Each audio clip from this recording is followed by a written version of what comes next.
بسم اللہ الرحمن الرحیم۔ السلام علیکم۔ اردو کہانی سینٹر میں خوش آمدید۔ آج کی رات زرین کی زندگی کی اہم ترین رات تھی، کیونکہ سفلی عملیات کے کاٹ کے ماہر بنگالی بابا نے اسے بتایا تھا کہ آج کی رات اس کی زندگی میں انقلاب برپا کر دے گی، جس کے لیے وہ 12 سال سے دربدر کی ٹھوکریں کھا رہی ہے۔ اس نے کوئی بابا، کوئی پنڈت، کوئی سنیاسی چھوڑا نہیں تھا جس کے پاس اپنی خالی کوکھ لے کر نہیں گئی ہو، اور آج اس کی خوشی کی انتہا نہیں رہی تھی، کیونکہ اس کی مراد بر آنے والی تھی۔ آج کی رات جب نصف سے زائد ڈھل چکی، آسمان رنگ برنگے ستاروں سے بھرا ہوگا، دودھیا روشنی آسمان کی نیلاہٹ کو اجال رہی ہوگی، اور یہی وہ وقت ہوگا جب بنگالی بابا اپنی شکتیوں کے ذریعے اس کی کوکھ کو بھر دیں گے۔ شادی کے کئی سال تک جب زرین اولاد کی نعمت سے محروم رہی تو اس کے گھر میں لڑائی جھگڑے شروع ہو گئے اور نوبت ہاتھا پائی اور طلاق تک جا پہنچی۔ زرین نے ان حالات سے تنگ آ کر پیروں فقیروں کے پاس جانا شروع کر دیا۔ خاصی تگ و دوگ کے بعد اسے ایک آستانے میں بنگالی بابا مل ہی گئے، جنہوں نے اسے لمبی تاریخ دی اور ساتھ ہی بتا دیا کہ اس کٹیا میں آ کر حاضری دیا کرے۔ اب وہ وقت آ چکا تھا جب زرین کو نئی زندگی ملنے والی تھی اور اس کے دکھوں کا خاتمہ ہونے والا تھا۔ زری کا تعلق ایک بڑے نالے کے قریب واقع غریب کالونی کی جھونپڑی میں مقیم ایک ایسے گھرانے سے تھا جو اپنی سفید پوشی کا بھرم قائم رکھنے میں قطعاً ناکام نظر آ رہا تھا۔ یہ لوگ زیادہ تر مزدور پیشہ تھے، بنیادی ضرورت زندگی سے محروم تو نہیں تھے، لیکن اس سے کچھ اوپر بھی نہیں تھے۔ زری نے جب سے ہوش سنبھالا تھا، اس نے اپنی ماں کو کام کرتے دیکھا تھا۔ لگی بندھی تنخواہ میں گزارا از حد مشکل بلکہ ناممکن تھا۔ ایسے مخدوش حالات میں جبکہ 2 وقت کی روٹی کا حصول مشکل تھا، بچوں کو اسکول میں پڑھانا تو درکنار، اس طرح سوچنا بھی محال ہو گیا تھا۔ زری کی اس سے بڑی ایک بہن تھی، جبکہ 2 چھوٹے بھائی انیل اور کمیل تھے، جو ہمہ وقت ایک دوسرے سے لڑتے رہتے۔ لیکن چونکہ زرین سب بہن بھائیوں میں سب سے بڑی تھی، وہ سمجھداری کا مظاہرہ کرتی۔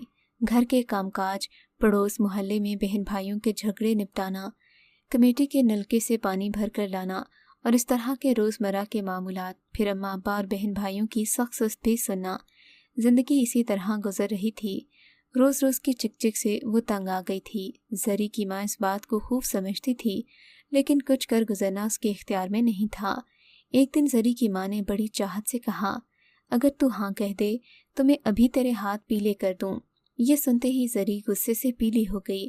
اس نے بڑے ناگوار انداز میں چٹخ کر اپنی ماں سے کہا، اماں تو مجھے کسی اسکول میں داخل کروا دے، میں پڑھنا چاہتی ہوں، پھر ابھی میری عمر ہی کیا ہے، ابھی تو میں 12 سال کی بھی نہیں ہوں اور تو میری شادی کرے گی۔ زری طیش میں بولے جا رہی تھی، ارے اماں کیا تو گھاس چر گئی ہے؟ کیا لڑکیاں ایسے ہی بیاہی جاتی ہیں جیسے تو مجھے بھیڑ بکریوں کی طرح اس کلموہے گوار لفنگے اور نشے کے ہاتھوں ہانکنا چاہتی ہے؟ زری کی ماں اس کے نشتر بھرے جملے سن کر خاموش ہو گئی۔ کچھ دیر بعد بولی، کیا تیرے لیے کوہ کاف سے کوئی شہزادہ آئے گا؟ ارے تیرا رنگ دیکھ، ذرا اجلا کیا ہو گیا تو خود کو حور پری سمجھنے لگی۔ زری کی ماں نے ناک منہ چڑھایا۔ زری بھی اماں سے پیچھے نہ رہی، ترنت جواب میں کہا، اماں میں سمجھتی نہیں ہوں، بلکہ میں ہوں۔ اماں نے زری کو قہر آلود نظروں سے دیکھا اور پیٹھ موڑ کر چل دی۔ رضی زری کی ماں کی بہن کا بیٹا تھا، جو اپنے پکے رنگ کی وجہ سے محلے بھر میں کالوا بھائی کے نام سے مشہور تھا۔ اس کا کوئی کام دھندہ نہیں تھا، کبھی دوست یار کے پان سگریٹ کے تھڑے پر بیٹھ گیا اور دہاڑی لگا لی، تو کبھی سبزی منڈی میں آلو پیاز کی چھنائی کر لی، تو ایک وقت کی روٹی کا آسرا کر لیا۔ بس یہی ہوائی روزی اس کا ذریعہ معاش تھا۔ کوئی لگی بندھی نہ تو تنخواہ تھی، نہ ہی کوئی اور مستقل روزگار۔ یہی وجہ تھی کہ اکثر وہ دن بھر آوارہ گردی کرتا۔ رضی زری کا خالہ زاد بھائی ہونے کے باوجود اس کے لیے قابل قبول نہیں تھا، کیونکہ وہ صحبت بد کا بھی شکار تھا۔ محلے کے اوباشوں سے اس کی دوستی تھی، اکثر وہ یار دوستوں کے ساتھ ناؤ نوش کی محفلوں میں جاتا تھا۔ شب و روز بدلتے رہے، لیکن نہ بدلی تو زری کی قسمت نہ بدلی۔ پتہ ہی نہ چلا کہ کب زری کے چھوٹے بہن بھائی بھی اٹھتی عمروں کی طرف رواں دواں ہو گئے۔ خود زری لڑکپن کو چھو کر جوانی کے 16ویں برس کی عمر کو چھو رہی تھی۔ اب اس پر شباب کے سائے پڑ رہے تھے۔ زری کی بھی خواہش تھی کہ کوئی اسے دیکھنے والا ہو، اس کے حسن کی تعریف کرے، जब वो अपनी आंखों का लश्कारा मारे तो कोई उसमें डूबने की ख्वाहिश का इजहार करे। जरी जब कभी मोहल्ले और पड़ोस में किसी की शादी होते देखती तो उसकी आंखों में भी शहनाइयों के सुंदर सपने सजने लगते। वो अपने हाथों में मेहंदी का रंग रचा देखती थी, लेकिन जब जरी अपने घर की हालत, गुर्बत और उसरत में डूबे बामोदर बहन भाइयों के बेहुनर, मुआशी तंगी और बदहाली, वालिदा की बीमारी और वालिद की तंगदस्ती को देखती तो उसे अपने तमाम ख्वाब चकनाचूर होते महसूस होते। गो की जरी देखने में धान पान सी लड़की थी। गोरी पतली कलाइयाँ, लंबी लंबी उंगलियां, गर्दन बिल्कुल पतली सुराही जैसी, गुलाब की पत्तियों जैसे होंठ। चले तो ऐसे लगे जैसे कि हिरनी कलांचें भर रही है। कुदरत ने फिर भी उसके तीखे नकूश में वो कशिश रखी थी कि देखने वाला उसे मुड़कर जरूर देखता था। एक दिन जरी की माँ ने उसे बड़े प्यार से अपने पास बुलाकर कहा, देख बेटी, अब तो जवान हो गई है, जमाना बड़ा खराब है, मैं निढाल बीमार रहती हूँ, आज और कल का मेरा भरोसा नहीं। तेरा बाप बगैर सोचे समझे कि उसके पीछे हमारा क्या बनेगा, रोता धोता छोड़कर हमें चला गया है। ये कहते हुए माँ की आंखों में आंसू आ गए। माँ के आंसू देखकर जरी का दिल भी पिघल गया, वो भी आबदीदा हो गई। माँ ने दुपट्टे के पल्लू से आंखों से बहते आंसू पोंछे और फिर कहना शुरू कर दिया, तेरे छोटे बहन भाइयों की तो इतनी फिक्र नहीं है क्योंकि ये भी छोटे हैं। जब तक मेरी सांस है इन्हें मुझसे और मुझे इनसे आस है, लेकिन तेरा घर बसाना बहुत ज़रूरी है क्योंकि अब इस घर में पत्थर आना शुरू हो गए हैं। मैं कमज़ोर, लाचार, बीमार, लागिर हूँ, ना तो तेरी रखवाली कर सकती हूँ और ना तेरा बोझ उठा सकती हूँ। इसलिए कहती हूँ कि देख, अब भी वक्त है, मेरे पास तुझे देने को कुछ नहीं है।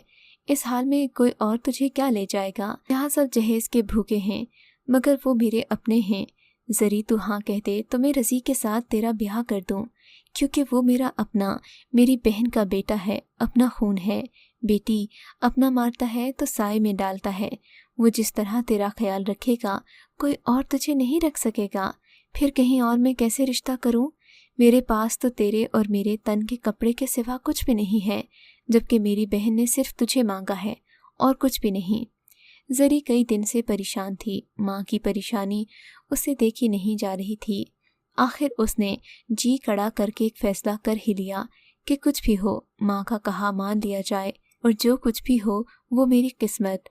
गरीब को वैसे भी किस्मत पर बड़ा मान होता है, वो हर अच्छे बुरे को किस्मत का लिखा जानकर सह जाता है। यही कुछ जरी के साथ हुआ। जरी की माँ ने मोहल्ले के 4 आदमी इकट्ठा करके एक गिलास शरबत पर उसका हाथ रज़ी के हाथ में सादगी से दे दिया। न कोई धूम धड़का हुआ, न शहनाई बजी, न दूल्हा आया। दूल्हा आया का शोर बुलंद हुआ, न कोई मेहंदी मायूं की रस्म हुई। घर के सादा कपड़ों में वो खामोशी से रुखसत हुई। रुखसती के वक्त न किसी की आंखों में आंसू थे, न खुशी के आसार। हर शख्स की आंखों में हैरत थी कि ये कैसी शादी है। जरी रुखसत होकर अपनी खाला के मोहल्ले में आ गई थी, जहाँ कहने को सब उसके अपने थे और उसे ज़िंदगी का तवील हिस्सा यहीं बिताना था। जरी का साथ मिलने पर भी रज़ी की ज़िंदगी नहीं बदली थी। उसका लाउबालीपन और बदकुमाशी की रविश उसी तरह बरकरार रही।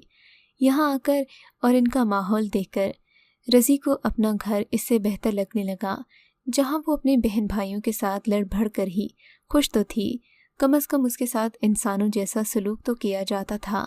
शादी के चंद माह के बाद ही गालिम गलूच, मारपीट और बेजा इल्ज़ामात का सिलसिला शुरू हो गया। रज़ी के शबो रोज़ जूं के तूं थे। वो पूरा दिन निकट्ठों की तरह घर में पड़ा रहता, बात बात पर उसे ताने देता। करते करते जरी की शादी को 12 साल हो गए। गुज़िश्ता 12 सालों में वो अपनी सास और शौहर के ताने सुन सुनकर थक चुकी थी, जो उसे औलाद ना हो जाने पर किन किन अलकाबात से नवाजते थे। जरी की उम्र उस वक्त 28 साल थी। अभी भी उसके ऊपर से जवानी का चांद नहीं उतरा था। उसकी रंगत अब भी देखने वालों की नज़रों को उजाल रही थी। 16 साल की उम्र में उसकी शादी रज़ी के साथ हुई थी, लेकिन आज तक उसने औलाद की खुशी नहीं देखी थी। उसने हर किस्म के डॉक्टर को दिखाया, बहुतेरा इलाज करवाया, मगर कोई भी जरी की कोख को हरा न कर सका। जरी अपनी उजली कोख लिए दर दर की खाक छान रही थी कि उसकी मुलाकात बंगाली बाबा से हो गई, जिन्होंने वादा किया था कि वो जरी के लिए एक ऐसा अमल करेंगे जिसके ज़रिए उसकी कोख हरी हो जाएगी। लेकिन उसके लिए उसे इंतज़ार करना पड़ेगा। जब 7 सितारा तुलू होगा तो जरी की गोद हरी हो जाएगी। जरी ने ज़हनी तौर पर खुद को तैयार कर लिया था, ख्वाह कुछ भी हो जाए वो औलाद के हुसूल के लिए सब कुछ कर गुजरेगी। मगर उसे क्या पता था।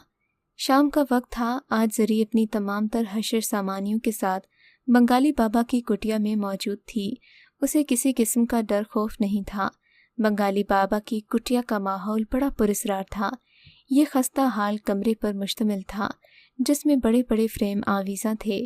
कुछ नीम बरहना ख़वातीन की धुंधली तस्वीरें बनी हुई थीं, कुछ नामानूस ज़ुबान में तहरीरें लिखी हुई थीं। एक तरफ कोने में एक अंगीठी रखी थी।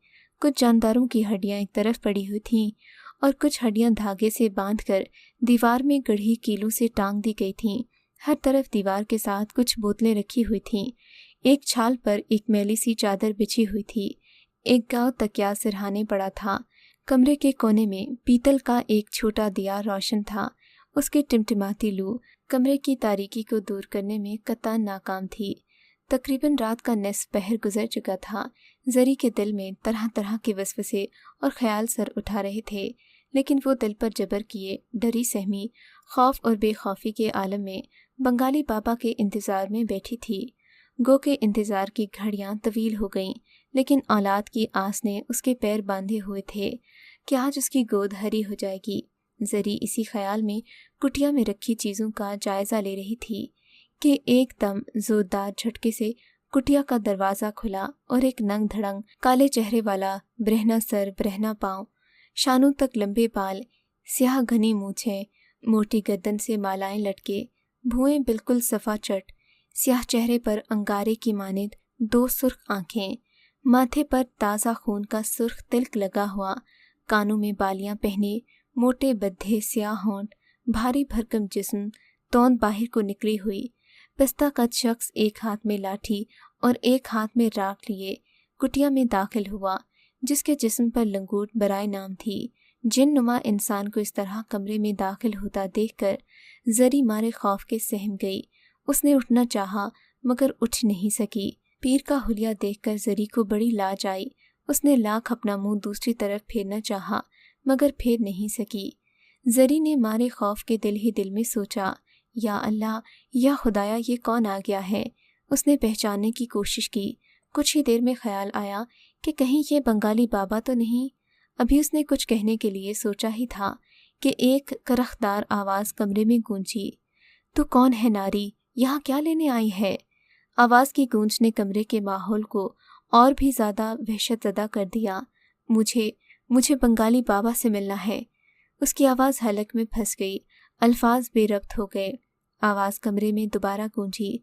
हम ही हैं बंगाली बाबा, बोल, क्या चाहिए है तुझे? उस वक्त बाबा के लहजे में बड़ी शिद्दत थी, जैसे उन्हें जरी का यहाँ आना नागवार गुजरा हो। जरी ने दिल में सोचा, आज से 10 साल कबल जब मैं बाबा के पास गई थी तो उनकी शक्ल सूरत ऐसी नहीं थी। आज 10 साल में ये कितना बदल गए, लेकिन वो उन्हें पहचान नहीं सकी। जरी का खौफ कुछ कम हुआ तो उसने बोलना शुरू कर दिया। बाबा, 10 साल कबल आपने कहा था कि मेरी गोद हरी कर देंगे, लेकिन मुझे उसके लिए इंतज़ार करना पड़ेगा जब तक 7 सितारा तुलू नहीं हो जाता।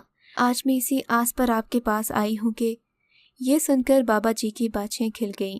वो जी ही जी में खुश हो गए कि बरसों की तपस्या के बाद उन्हें नारी का कुर्ब मुयस्सर आएगा। उनके चेहरे पर मकरूह मुस्कुराहट फैल गई।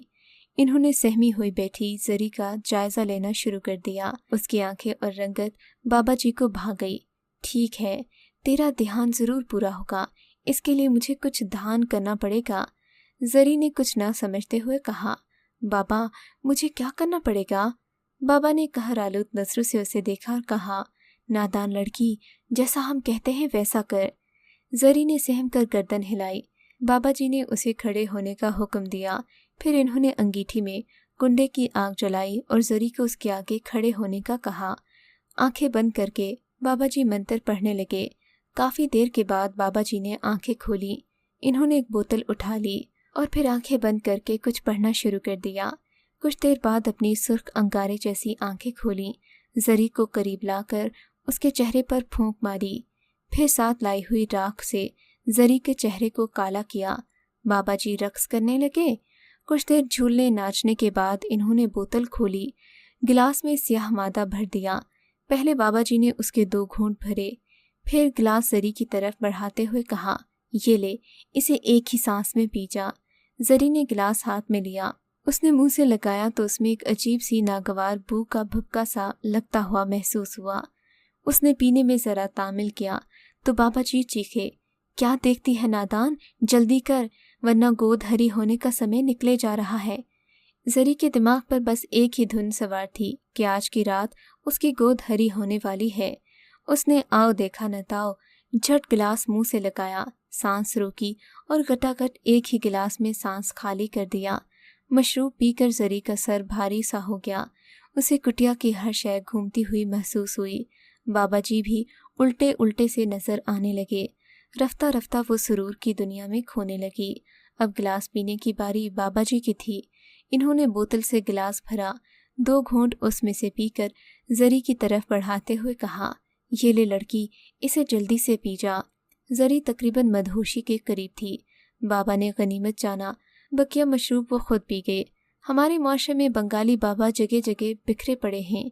सफली काट, अमलियात के माहिर, माशूक आपके कदमों में, औलादे नरीना हासिल करें, इस तरह के नाम निहाद झूठे दावों पर मुश्तमिल पम्फलेट्स मुसाफिर गाड़ियों में इनके कारिंदे तकसीम करते हैं और बड़े बड़े पोस्टर दीवारों पर चिपसा करते हैं। इन जाली आमिलों के अड्डे तो मुल्क भर में कायम हैं, हत्ता कि ये बैरून मुल्क भी शिकार करते हैं। कराची शहर में इनके मखसूस ठिकाने हैं। न जाने कितनी जरियों की इस्मतें ये पामाल करते हैं और कितने ही घर उजाड़ते हैं। सादालू लोग इनका शिकार हो जाते हैं। जरी को जब होश आया तो उसकी गोद हरी हो चुकी थी, लेकिन बाबा जी कुटिया से गायब थे। उसका सर भी भारी हो रहा था, जिस्म से दर्द की टीसें उठ रही थीं, अंग अंग दर्द से टूट रहा था। उसकी आंखों में अब तक मशरूब का खुमार बाकी था। रफ्ता रफ्ता सूरत हाल जरी पर वाजिया हो गई। कुछ देर वो कुटिया का जायजा लेती रही और फिर दरवाज़ा खोलकर साहिल समुद्र की ठंडी गीली रेत पर बिरहना बदन दीवानों की तरह चिल्लाती हुई भाग खड़ी हुई। उसने अपना होश, अपनी इज्जत और अपना ईमान खो दिया था।